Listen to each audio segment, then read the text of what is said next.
The war room fell silent as another red marker appeared on the holographic display. Ambassador Riven watched 17 species representatives slump in their seats. 300 years of fighting, and they were losing faster than ever. Sector 7 has fallen, General Voth announced, his 4 arms hanging limp at his sides. That makes 6 colonies this month. Riven looked at the faces around the circular table. Some species had been fighting since before he was born. His own people, the Talani, had lost half their worlds to the Kreth swarm. Everyone here had similar stories: dead relatives, abandoned homes, children who grew up knowing only war.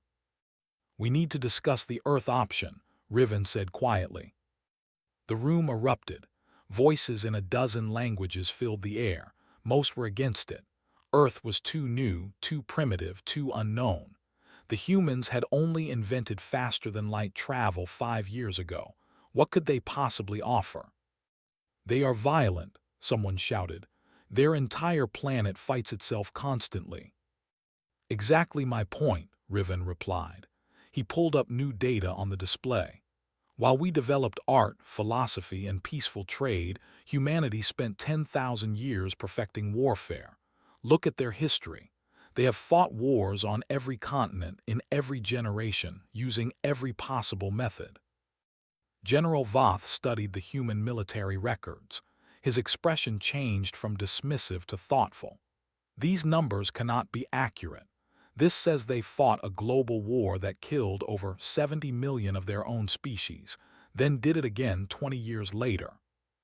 "The numbers are correct," Riven confirmed. "And those were just their largest conflicts. They have detailed records of thousands of smaller wars, each one studied and analyzed. They have academies dedicated solely to understanding combat. They write books about battles that happened centuries ago."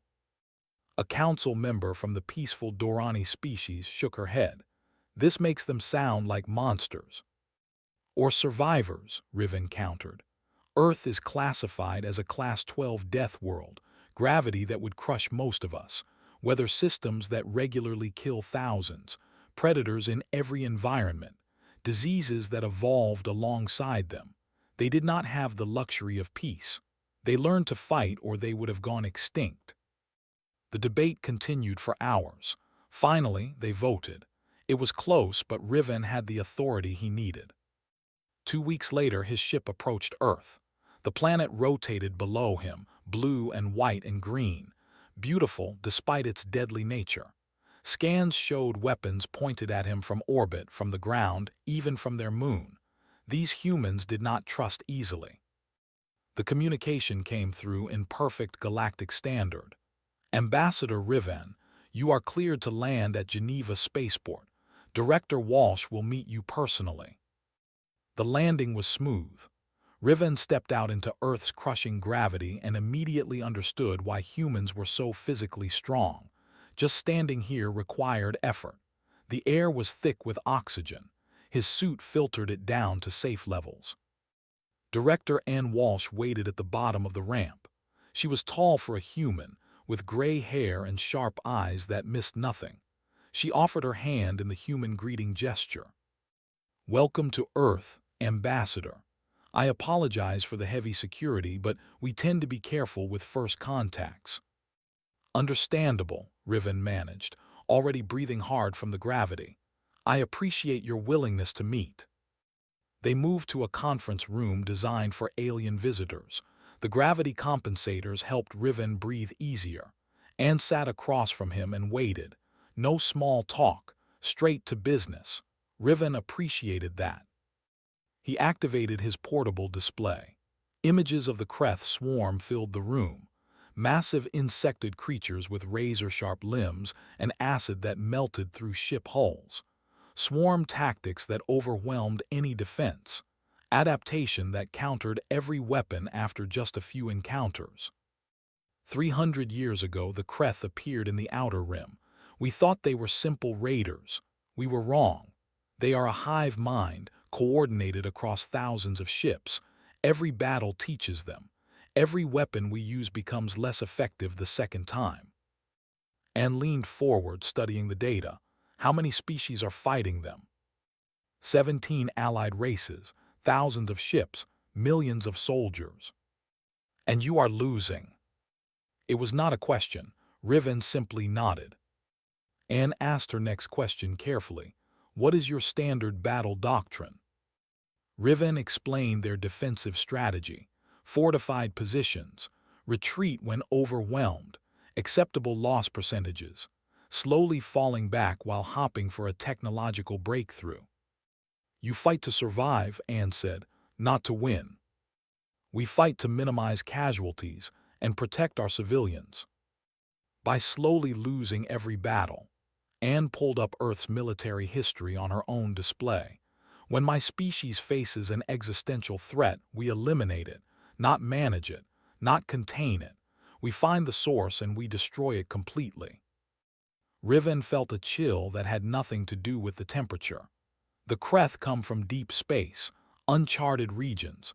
We have never successfully tracked them to their origin. Have you tried? The question was so simple, so obvious. Riven realized with growing shame that no, they had not really tried. 300 years of reacting to attacks, never taking the initiative. Anne stood and walked to the window. Below them, human cities sprawled in every direction, chaotic, loud, alive with energy. I need to consult with the other nations. Earth does not have a unified government yet. Give me 72 hours. Riven spent those 3 days touring human facilities.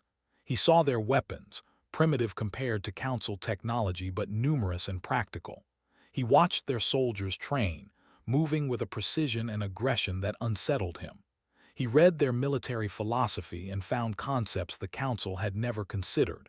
Victory through overwhelming force, attacking the enemy's weaknesses, fighting not just to survive but to dominate. On the 3rd day, Anne returned to the conference room. Earth will help, she said. Admiral Roy Bennett will lead an expeditionary fleet of 50 ships. They will deploy to your forward base within the month. 50 ships, Riven tried to hide his disappointment. That is generous but against the Kreth numbers. Anne smiled. It was not a friendly expression. Ambassador, you are thinking like someone who fights to survive. We fight to win. 50 ships will be enough, trust me. Looking into her eyes, Riven realized he did trust her. These humans had something the Council had lost centuries ago. They remembered how to be dangerous. The question was whether dangerous would be enough. Forward Base Sanctuary lived up to its name. Built into an asteroid field, it was the last major stronghold between the Kreth and Council homeworlds.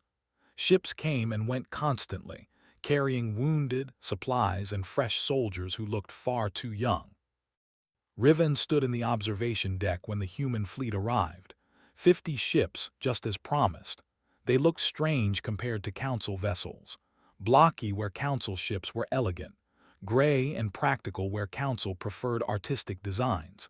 These were tools built for a single purpose. Admiral Roy Bennett came aboard without ceremony. He was shorter than most humans Riven had met, with white hair and a face carved by decades of hard decisions. He moved with economy, wasting no energy on unnecessary gestures. General Voth assembled the senior staff to brief the humans. Maps filled the walls showing Kreth attack patterns, defensive positions, and evacuation routes. 30 officers from a dozen species waited to share 3 centuries of military knowledge. Bennett listened for exactly 12 minutes, then he raised his hand. Where do they come from? The room went quiet. General Voth's translator unit clicked, as if confused by the simple question. The Kreth attack from multiple vectors, Voth began. Their swarm tactics require us to maintain defensive perimeters across 17 sectors. We have established protocols for. That is not what I asked. Bennett stood and walked to the largest map. You have been fighting for 300 years. Where is their home? Where do they build their ships? Where do their queens lay eggs? Where do they come from? Officers looked at each other. Riven saw the realization hit them the same way it had hit him on Earth. Nobody knew. In 300 years of warfare, they had never asked. We fight them where they appear, Voth said slowly. We defend our territory. We protect our civilians. You react, Bennett said. You do not act. You have been playing defense for 3 centuries and wondering why you keep losing ground. A younger officer, brave or foolish, spoke up. We have tried offensive operations. They always fail. The Kreth adapt too quickly. Bennett pulled up his own display. It showed human military history, grainy images of ancient warfare, men with primitive weapons, ships made of wood, aircraft that looked like toys. 5,000 years ago, my ancestors fought with bronze swords. They learned a simple truth. You cannot win a war by only defending. You must attack the enemy where they are weak. You must take ground. You must break their ability to fight. He zoomed in on more recent conflicts. 200 years ago, Earth had a global war. One side built massive fortifications, walls of concrete and steel. Millions of soldiers dug into defensive positions. They thought they were unbeatable. What happened? Riven asked, already knowing he would not like the answer. The other side went around them, attacked their supply lines, bombed their factories, found their weak points and hit them hard. The fortifications became prisons, not protection. Defense without offense is just slow defeat. General Voth bristled at the criticism.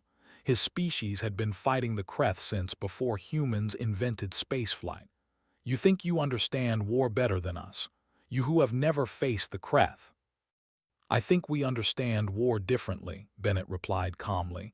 You fight to minimize losses, admirable, civilized. But sometimes you have to risk everything to win everything. That is what humans do. That is what 300 years of fighting yourself teaches you. The briefing dissolved into arguments. Half the officers were offended. The other half were thoughtful. Riven noticed the thoughtful ones were the ones who had actually commanded battles, not just studied them. That night, Bennett's people began their own analysis. They took every piece of reconnaissance data the Council had, 300 years of sensor readings, battle reports, and captured Kreth technology.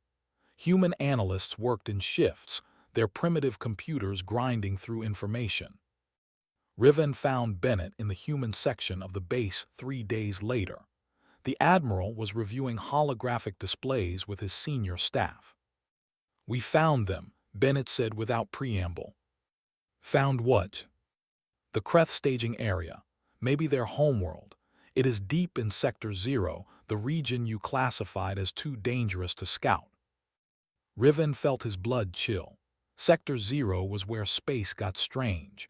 Radiation fields that fried electronics, gravity wells that appeared without warning. No ship that entered had ever returned. How can you be sure? Bennett showed him the analysis. Every Kreth attack for 300 years, plotted and traced backward. The patterns were clear once you looked for them. All roads led to Sector 0. We are going there, Bennett announced. My 50 ships plus any volunteers from your forces. We hit them at their source. We destroy their ability to make war. That is suicide, General Voth said, appearing in the doorway. Sector 0 has killed dozens of our scout ships. Because they went in blind and unprepared, Bennett replied. We will go in smart, fast, hit them before they know we are there. Voth's 4 arms crossed. This goes against every tactical principle we have developed. That is why you are losing. Bennett met his eyes. You develop principles for surviving. We develop principles for winning. There is a difference. Riven watched the 2 military leaders face off. Voth represented centuries of careful, measured warfare. Bennett represented something more primal, more dangerous. I will volunteer my ship, Riven said quietly. If the ambassador of the Council is willing to risk this mission, perhaps others will follow. Slowly, other voices joined. Young officers mostly, ones who had lost homes and families, ones who were tired of slowly losing. By morning, 30 Council ships had volunteered to join the human fleet. Bennett gathered everyone in the launch bay, 80 ships total, against the entire Kreth swarm. "We leave in 6 hours," he told them. "Travel time to Sector 0 is 4 days. When we arrive, we will have one chance, maybe 1 hour. We hit them fast, we hit them hard, and we do not stop until the job is done or we are dead. Those are the only 2 outcomes." Nobody left, nobody backed out. Riven realized what he was seeing. For the first time in 300 years, Council forces were going to attack. Really attack. Not defend, not retreat, not manage acceptable losses. They were going to fight like humans. Whether that was brilliant or insane, they would know soon enough. The combined fleet moved through space like a school of fish, constantly shifting formation. Council ships were used to rigid patterns, fixed positions, predictable movements. The humans changed their approach every few hours. "Why do you keep altering course?" Commander Seth asked over the communication channel. Her species, the Variks, were masters of navigation. This random movement seemed wasteful. "Because predictable means dead," replied Lieutenant Harris from the human destroyer Relentless. "If the Kreth are watching, they will see 80 ships moving erratically, harder to predict, harder to ambush." Riven was learning to think like the humans.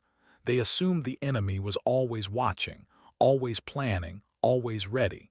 Council forces assumed they would see the enemy coming. 300 years of losses suggested the Council was wrong. Day 2 of the journey brought their first encounter. Kreth scouts, 3 ships, standard patrol pattern. Council doctrine said to avoid contact, preserve surprise for the main objective. Bennett gave different orders. "All ships, battle formation Alpha, take them out, fast and complete." The human ships moved first. No warnings, no attempts at communication, just sudden, overwhelming violence. Missiles and kinetic rounds shredded the Kreth scouts before they could transmit. Council ships joined in, hesitant at first, then with growing confidence. 3 minutes, 3 enemy ships destroyed, 0 survivors. "Why did we do that?" General Voth demanded. "Now they know we are coming." "No," Bennett corrected. "Now they know 3 scouts disappeared. It will take them time to investigate, time we will use to get deeper into their territory. Meanwhile, we learned how their current ships handle, their shield strength, their response time. Every encounter is intelligence." Riven began to understand. Humans did not just fight battles, they learned from them. Every engagement was a test, a lesson, a step toward eventual victory. Day 3 brought more encounters. The humans varied their tactics each time. Sometimes overwhelming firepower, sometimes precision strikes. Sometimes they let the Council ships take the lead while humans provided support. They were experimenting, learning what worked. The Council crews started adapting. A Talani gunner began anticipating targets instead of waiting for orders. A Dorani pilot tried an aggressive maneuver and discovered her ship was more capable than she thought. A Varik's tactical officer suggested a flanking attack and watched it succeed. "You are teaching us," Riven said to Bennett on the 3rd night. They shared a meal in the human flagship's mess hall. The food was bland but filling. "War is teaching you," Bennett replied. "I am just giving you permission to learn. Your people spent 300 years being told to be careful, minimize risk, preserve forces. Good for survival, bad for winning." "Is that how Earth became so good at warfare? By learning?" Bennett laughed, but it was not a happy sound. "Earth became good at warfare by having no choice. We fought ourselves for 10,000 years. Every mistake got people killed. Every lesson was written in blood. We have wars named after how long they lasted. 30 years, 100 years. We have books analyzing battles that happened before we invented writing." He pulled up images on his personal display. Ancient warriors, medieval knights, soldiers in trenches, modern armies with weapons that could level cities. Every human general studies Alexander, Caesar, Napoleon, Patton. We learn from our ancestors' victories and defeats. We have professional soldiers whose only job is to think about war, not fight it, just think about it, plan for it, prepare for it. That sounds exhausting, Riven admitted. It is, but it keeps us alive. Bennett took a drink from his cup. Your council developed faster-than-light travel while humans were still hitting each other with sticks. You had peace and prosperity while we were burning our own cities. You had centuries to build art and culture. We had centuries to build weapons and tactics. Do you regret it? Bennett considered the question. Every human soldier regrets war, but we do not regret being good at it, because when something like the Kreth shows up, somebody needs to know how to fight, really fight, not just survive but win. On day 4, they reached the edge of Sector 0. Space itself looked wrong here. Stars bent in strange directions. Background radiation painted sensor screens with static. Energy fields drifted like clouds, deadly to any ship that touched them. Council ships lost here were not destroyed by enemies, Bennett observed, studying the sensor data. They were lost to navigation. They came in blind and got torn apart by natural hazards. So how do we avoid the same fate? Commander Sethi asked. We do not go blind. Harris launched the probe network. Human ships released hundreds of tiny drones. Simple devices, barely more than sensors and transmitters. They spread out into Sector 0 like fireflies, mapping the dangers in real time. Wasteful, General Voth muttered. Those drones could be weapons. Dead ships are more wasteful, Harris replied. We map first, fight second in that order. The probe network revealed a path. Narrow, dangerous, but possible. The fleet moved forward in single file, human ships leading because their computers could react faster to the hazard warnings. 6 hours into Sector 0, they found it, the Kreth staging world. It was a moon orbiting a massive gas giant. The surface was covered in hive structures, organic towers reaching kilometers into space. Thousands of Kreth ships filled the orbit, not attacking, not moving, just waiting.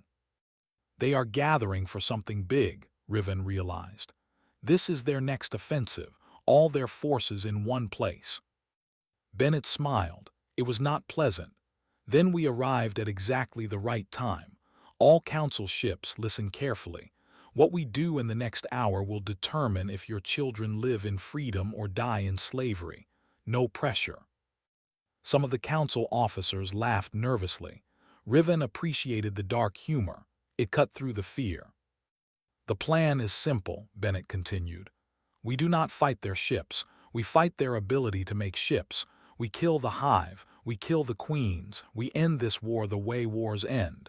Completely. The fleet spread into attack formation. Humans had taught them well. No more rigid patterns. Each ship knew its role but had freedom to adapt. All ships, Bennett ordered, begin the attack. And remember, we are not here to survive this. We are here to win it.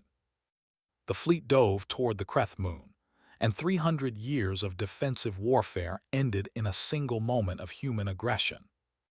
The first wave of Kreth ships reacted exactly as the humans predicted. They swarmed toward the attacking fleet, trying to envelope them in classic Kreth tactics. It had worked for 300 years. Not today. Split formation. Execute scatter pattern Delta, Bennett ordered calmly. The fleet exploded in different directions, not retreating, spreading out, forcing the Kreth to divide their forces. Council crews executed the maneuver perfectly, 3 days of practice paying off. Target the orbital platforms first, Lieutenant Harris transmitted. Take out their infrastructure, not just their ships. Human missiles screamed toward the weapons platforms circling the moon. These were not standard Council weapons. These were human designs.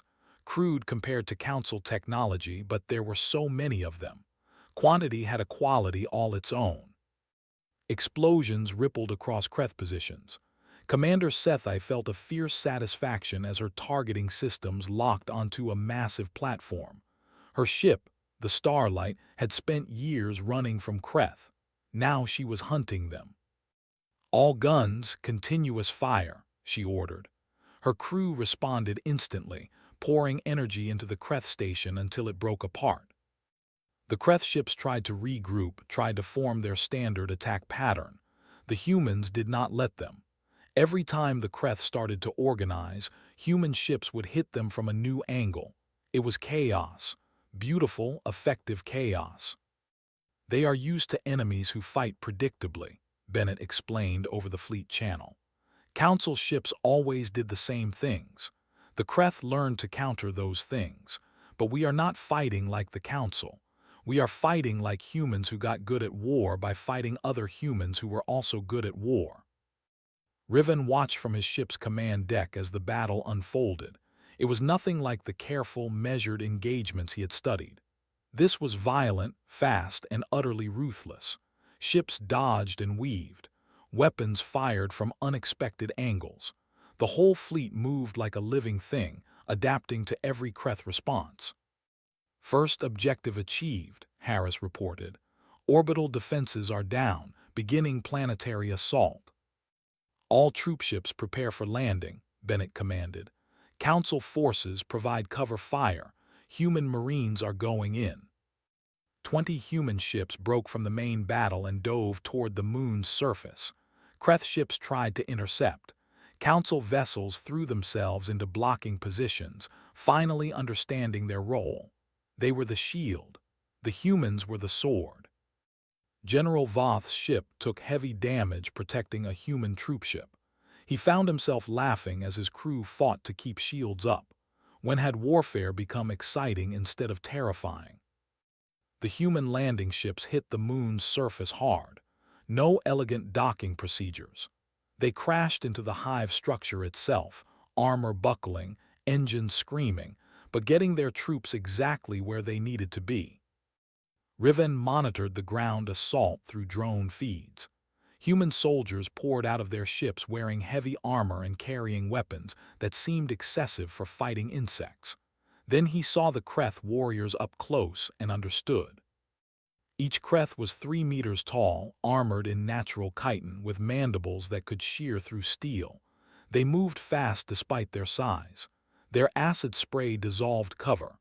They were nightmare creatures. The human Marines killed them anyway. Room by room, Sergeant Davis transmitted to his squad. "Eyes open, watch your corners, remember your training."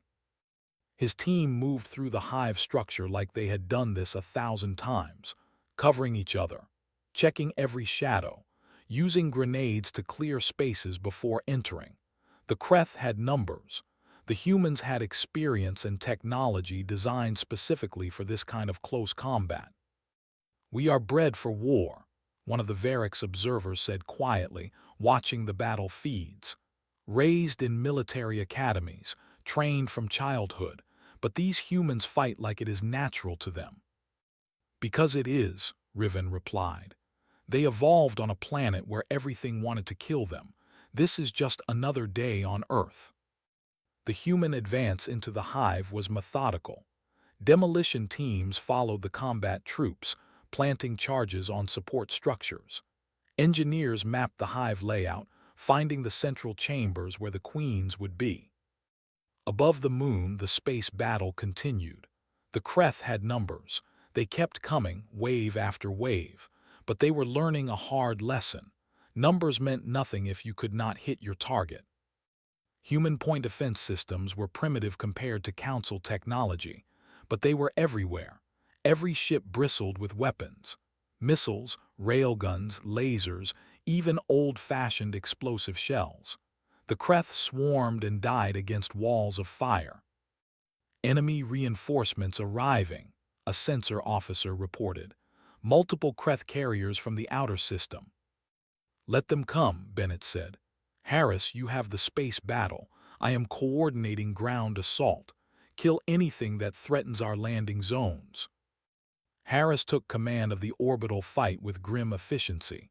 She had studied naval battles from Earth's history, ancient ships made of wood fighting on Earth's oceans.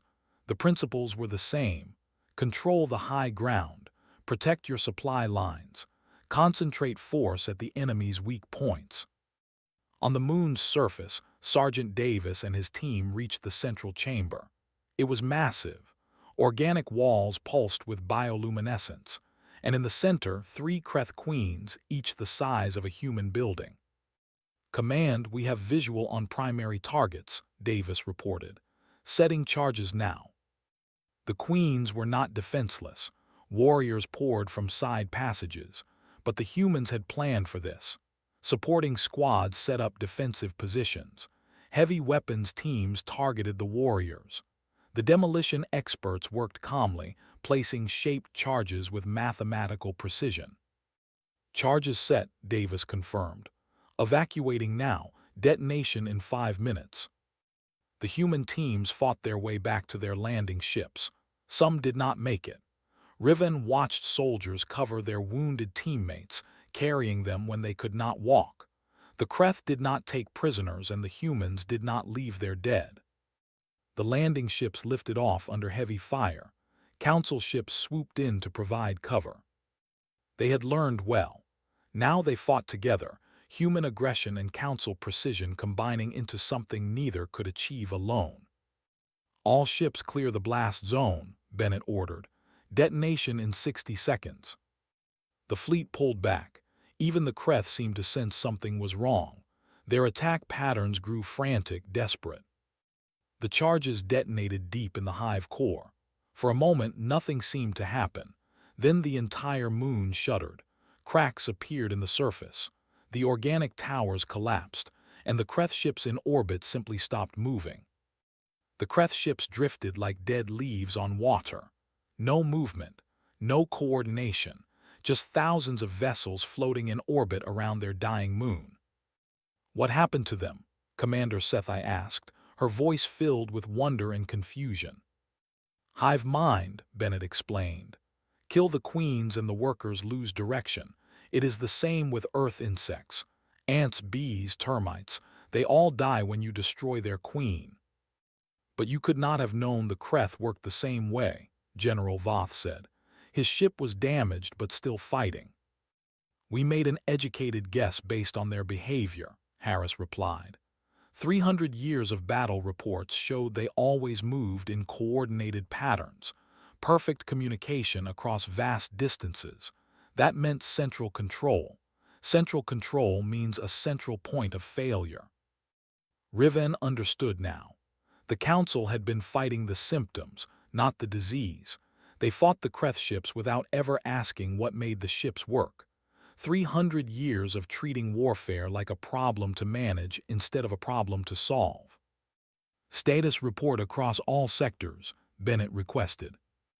The responses came in from across Council space. Every monitoring station, every defensive position, every battlefront that had been active for centuries. "All quiet. The Kreth were not attacking anymore, anywhere."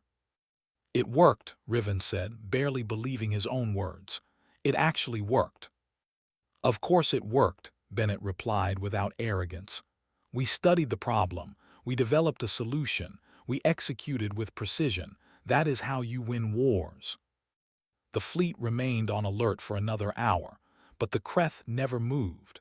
Finally, Bennett gave the order to secure the area and begin recovery operations. The cost became clear as ships reported in. 8 Council vessels destroyed, 12 human ships damaged beyond immediate repair, 247 human soldiers killed in the ground assault. The Council had lost over 400 crew members in the space battle. By Council standards, these were acceptable losses for a minor skirmish. By human standards, Bennett looked genuinely pained as he reviewed the casualty lists. "We won," General Voth said, trying to understand the Admiral's expression. "The casualties are within projected ranges." "Every casualty has a name," Bennett replied quietly. "A family, a story. I sent those people into battle knowing some would not come back. That never gets easier. It should never get easier." Riven saw the difference between Council and human military philosophy in that moment. The Council had learned to accept losses as statistics.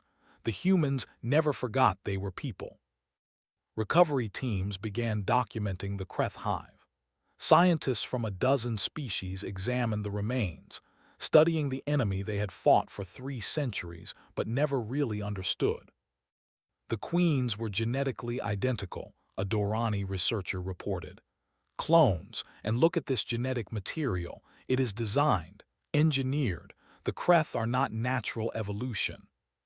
Someone made them, Riven asked, horrified. Made them and released them. Perhaps as a weapon, perhaps as an experiment, we may never know, but the Kreth were tools, not a natural species. That revelation would have political consequences later. Right now, the important thing was the war was over. The journey back to Forward Base Sanctuary took 5 days. Word of the victory spread ahead of them. By the time they arrived, the station was filled with ships from across Council space. Everyone wanted to see the fleet that ended a 300-year war in less than a week. The welcome was overwhelming. Crews that had spent their entire lives fighting the Kreth wept openly. Riven saw hardened soldiers embrace each other, saw species that had barely cooperated before celebrating together. Anne Walsh arrived from Earth 3 days later. She met with Riven and Bennett privately before the official council meeting. The political situation is complicated now, she said. You have 17 species who just learned their military doctrine was fundamentally flawed. Some will be grateful. Others will be embarrassed. A few will be angry. Let them be angry, Bennett said. Better angry and alive than polite and extinct. Spoken like a human, Riven replied, but he was smiling. The council wants to meet with both of you, officially. They want to discuss Earth joining the Council Alliance. Anne looked at Bennett. Some silent communication passed between them. Finally, she nodded. We will join, but on certain conditions. Earth will share our military knowledge freely. We will help train your forces. We will provide defensive support, but we will not fight your wars for you. You need to learn to fight for yourselves. Some will not like that, Riven warned. They do not have to like it, they just have to learn from it. Anne pulled up data on her personal display. We are already developing training programs, military academies that teach actual warfare, not just theory, joint exercises, cultural exchange. We will help you become strong enough that you never need us. The official council meeting happened a week later. Riven addressed the full assembly, representatives from all 17 species plus dozens more who wanted to join now that the Kreth threat was eliminated. 300 years ago, we faced an enemy we did not understand. We fought bravely. We fought honorably. But we did not fight to win. We fought to survive. That was our mistake. He gestured to where Anne and Bennett stood. Humanity showed us the difference. They fight wars to end them, completely, permanently, not to manage them or contain them. They take risks we consider reckless.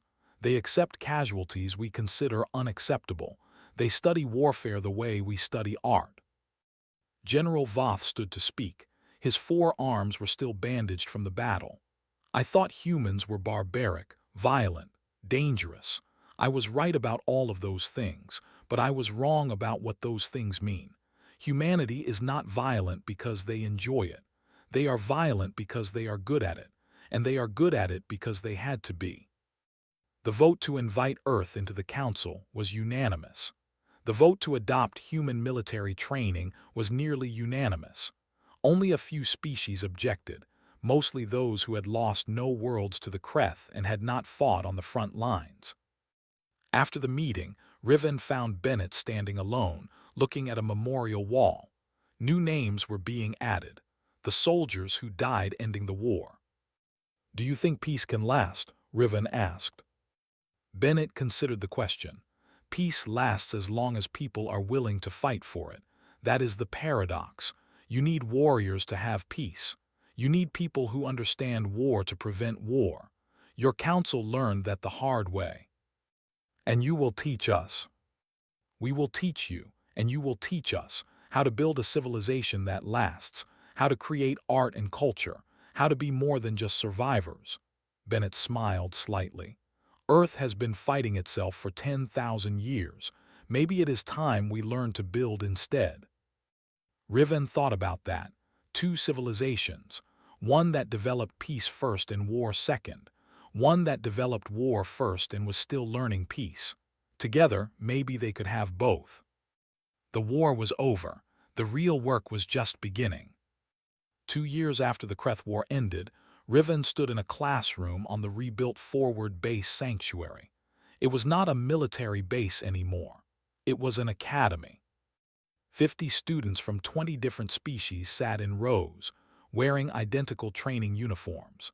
They ranged from young Talani fresh from their homeworlds to older Varix officers who had fought the Kreth and wanted to learn new methods.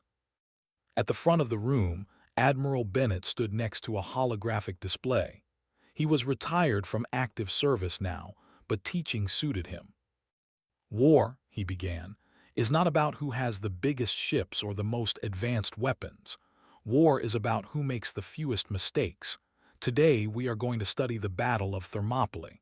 It happened on Earth over 2,000 years ago. The hologram showed ancient warriors with shields and spears. The students leaned forward. Human history fascinated them, a species that fought itself so much and still survived. 300 Spartans held a narrow pass against an army of thousands, Bennett continued. They knew they would die. They went anyway. Why? Because sometimes sacrifice protects something more important than your own life. A young Dorani raised her hand. But they lost. Why study a losing battle? They lost the battle but won the war. Their sacrifice gave their people time to prepare, time to organize, time to eventually win. That is strategic thinking, looking beyond the immediate fight to the larger goal. Riven watched from the back of the room. This was the 5th academy that had opened, each one taught by human veterans and staffed by council officers who wanted to learn. The curriculum covered everything from small unit tactics to grand strategy, from logistics to leadership. But it was not just military education. The academies also taught human philosophy, history, and culture. Students learned why humans fought the way they did, not just how, but why. After class, Bennett joined Riven for lunch in the station's observation deck. Below them, ships came and went, trade vessels mostly, some exploration ships, a few military patrol craft, but not many. The galaxy was peaceful now. How many students have graduated? Riven asked. About 3,000 across all academies, another 5,000 in training. We are building a military culture from scratch. It will take decades. Some species are resisting, Riven admitted. They say we are becoming too much like humans, too focused on warfare. Bennett smiled. And what do you tell them? I tell them we are learning to be prepared. There is a difference between being peaceful and being helpless. The Kreth taught us that lesson. A message appeared on Riven's communication device. He read it and felt his heart sink. There is a situation developing in the outer reach. Unknown ships, aggressive behavior. The local defense force is requesting assistance. See, Bennett said, this is exactly why you need trained military forces, not because you want war, because you need to be ready when it finds you anyway. Riven sent a response authorizing a rapid response team. It was a small force, just 5 ships, but they were crewed by academy graduates who knew how to think tactically, how to adapt, how to fight if necessary but negotiate if possible. 3 days later, the report came back. The unknown ships were refugees from a failed colony. They had been aggressive because they were desperate and scared. The council response team had de-escalated the situation, provided supplies, and arranged for proper refugee processing. No shots fired, Riven told Bennett. They resolved it peacefully. Because they were confident in their ability to fight if needed, Bennett replied. Peace is easier when you know you can defend yourself. The best warriors often fight the least because everyone knows not to push them. Anne Walsh visited the Academy a month later. She had been appointed Earth's permanent ambassador to the Council. Her job was to maintain the alliance and manage the cultural exchange programs. She and Riven walked through the rebuilt station together. Where there used to be weapons storage, there were now libraries. Where there used to be barracks, there were now research laboratories. The transformation was remarkable. Earth is changing too, Anne told him. Having a common purpose with alien species is uniting our nations in ways nothing else could. We are still arguing, still disagreeing, but we are doing it as one species now. United humanity was a dream for centuries. You gave us a reason to make it real. They reached the Memorial Garden, a peaceful place where names of the fallen were carved into crystal pillars. Both council and human casualties from the final battle. 247 human names, 406 council names, every single one remembered. "Do you think war will come again?" Anne asked. "Eventually," Riven said honestly. "The galaxy is large. There are threats we have not encountered yet, but next time we will be ready, not just to survive but to win quickly and decisively, the way humans taught us." General Voth appeared, walking slowly. He had retired from active service after the war but stayed on as a senior instructor.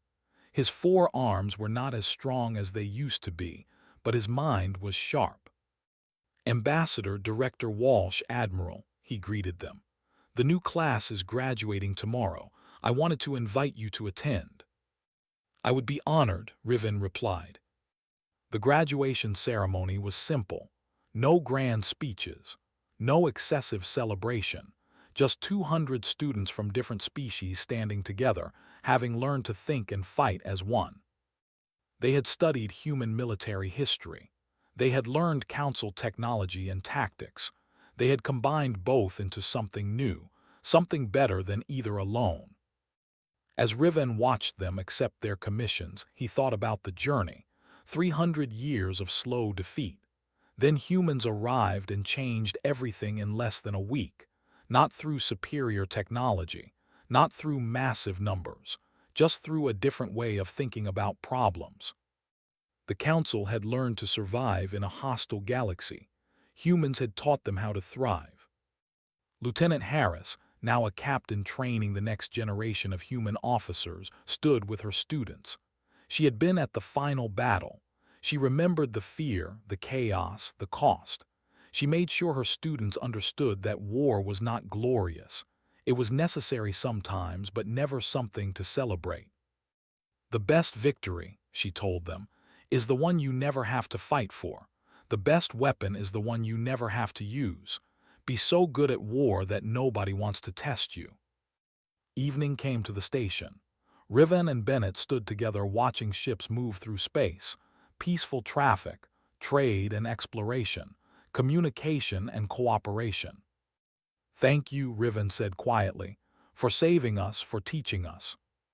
"Thank you," Bennett replied, "for reminding us why we fight. Your people built civilizations while mine were still hitting each other with rocks. You created art, music, philosophy, science. Things worth protecting. That is what warriors are for, not conquest, protection." Riven thought about his children, safe on the Talani homeworld. They would grow up in peace. They would study in schools, not military academies. They would create art, not weapons. But they would know that somewhere people stood ready to protect that peace. Human warriors and council forces working together. Different species, different histories, different approaches to the same goal. Peace through strength, prosperity through cooperation, security through preparedness. The Kreth War had ended in hours. The peace that followed would last because both humans and council species learned from each other. Violence and compassion, strength and wisdom, war and peace. Together, they were building something neither could achieve alone. A galaxy where different species contributed their unique strengths, where humans taught warfare and council species taught civilization. Where peace was not just the absence of war, but the presence of understanding. The stars shone above them, Endless possibilities, unknown challenges ahead.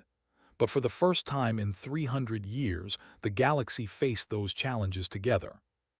United, prepared, strong. And most importantly, at peace.